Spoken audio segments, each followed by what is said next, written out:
Churchill said, no, the monarch must live in Buckingham Palace. Why should he go at the age of 77? It is like an Edwardian hotel. It's got no soul, really, to be quite honest. For our viewers at home, would you mind introducing yourself? Yes, I'm Hugo Vickers, and I'm an author specialising in royal matters. The King and Prince William have revealed they've paid over £50 million in tax.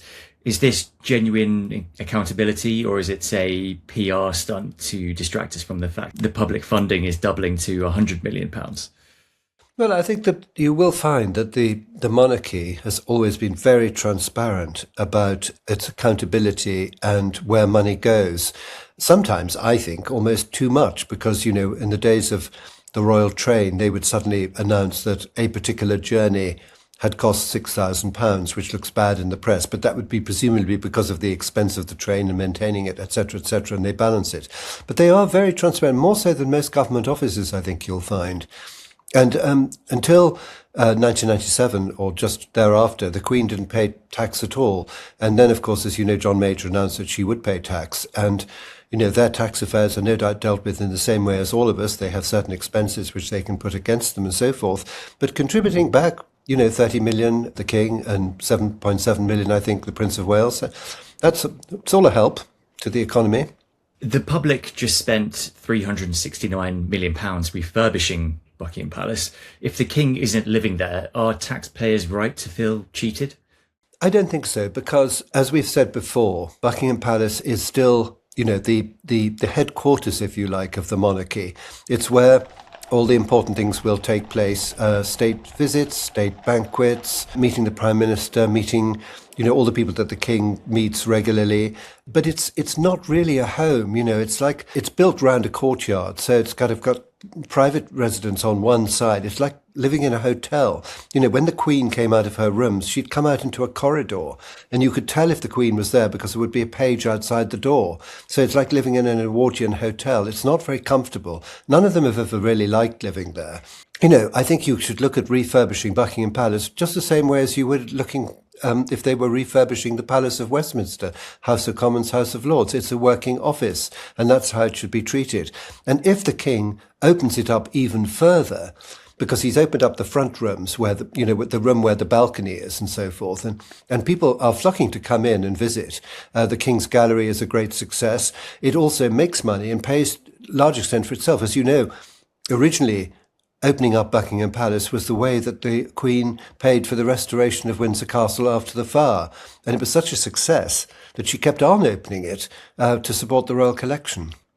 Is the King abandoning a 200-year-old tradition, or is this just common sense? It's common sense. I never thought he would leave Clarence House. It's a lovely place to live in. Buckingham Palace is just a few minutes up the road, and it's really so like an office. And it works perfectly, I think. Also, he's very keen on giving access, opening things up. So I suspect people will be very interested to see where the monarchs have been living and that sort of thing. Why can King Charles get away with saying no to Buckingham Palace when his mother couldn't? Well, his mother was very young, and she wanted to stay at Clarence House as well. But Churchill said, no, the monarch must live in Buckingham Palace. I mean, it's been being refurbished for a long time. And so he's settled in there. You know, why should he go at the age of 77? It's a much better solution altogether. And people do love seeing the rooms that they weren't able to see before. So it's possible that he might well open the Queen and Prince Philip's rooms. I mean, I've been in all of Prince Philip's rooms, and they run along the Constitution Hill side of the palace. So he had a library, a drawing room, a study, and a bedroom, and then the Queen's rooms were beyond. We'd be fascinated to see those.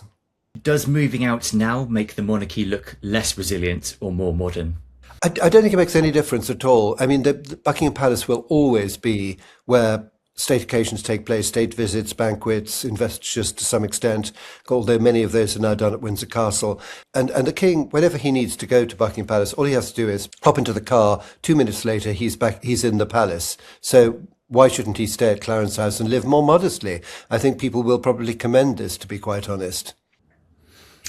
The palace said it will be the beating heart, not the resting head of the monarchy. In plain English, what does that actually mean for the public?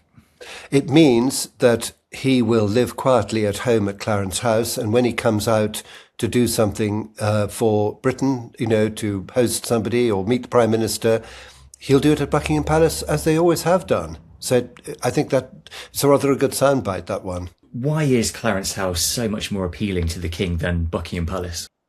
Well, Clarence House is probably one of the nicest houses in London. It has an enormous garden. It's very nicely laid out. The only room that doesn't work terribly well is the dining room, which is very close to Lancaster House. And of course, the Queen Mother lived there for many years, and he is devoted to the Queen Mother. He has her garter banner in the hall. I've been to Clarence House several times, and he has kept it very much. It's still very much the Queen Mother's house, with a few additions of his own. So it's where he feels happy. He adored his grandmother. Why wouldn't he want to live there? I mean, as a person who lives in London, the volume of tourists that are outside these palaces, how comfortable are they living there? Does it feel secured, or would they rather be in other royal residencies? Well, the king, of course, moves around between a number of different houses. Windsor Castle, he's just restored the gardens. Sandringham, he's restored the gardens. He goes to Highgrove. He goes to Balmoral. He's always in perpetual orbit. I think they feel perfectly happy at Clarence House. I mean, the Queen Mother used to have lunch parties in the garden, and you could be driving down the Mall. You'd have no idea what was going on the other side of the wall, because it's all totally private. And so I think they're very lucky, actually. And Clarence House is a lovely house. I mean, lovely house to live in. Nicely proportioned rooms, not too big, not too small. And as I say, all he has to do is hop in the car and go up the road, and another opportunity for the tourists to see him, frankly. The refurb specifically upgraded the sovereign's private apartments. Who is actually going to sleep in those luxury rooms now? Probably nobody. I saw the announcement which said that occasionally the King and Queen might stay there. I don't suppose they will for a minute, because there's no reason. But, of course, state visitors, when they come, will stay in Buckingham Palace, perhaps not in those rooms.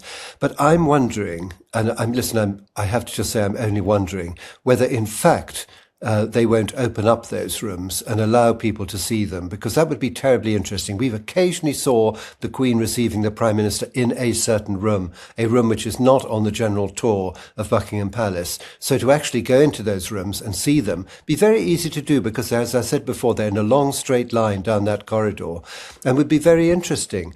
I mean, I was fascinated by Prince Philip's library, because he had more books on ornithology and religion in the shelves than anything else. Well, to see something like that, and I'm sure they're still probably in place, would be very fascinating. Would you mind giving us an overview of Buckingham Palace, a brief history, if you may?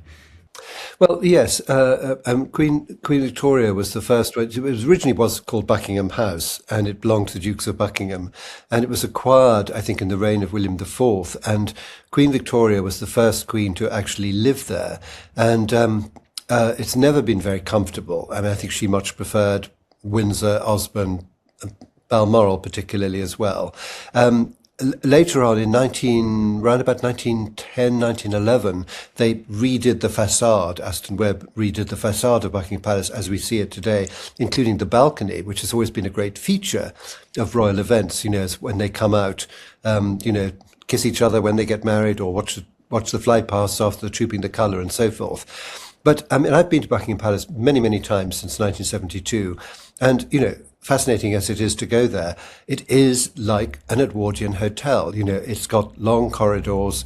It's got no soul, really, to be quite honest. Whereas Clarence House, for example, does have a feeling of a real residence, and why shouldn't the king, when he comes home after a long day's work, sit down in a comfortable armchair and nice pictures around him and slightly less formal rooms, and feel at home and remember his grandmother. I think it works perfectly well. I never, by the way, for 1 minute thought he would ever move into Buckingham Palace.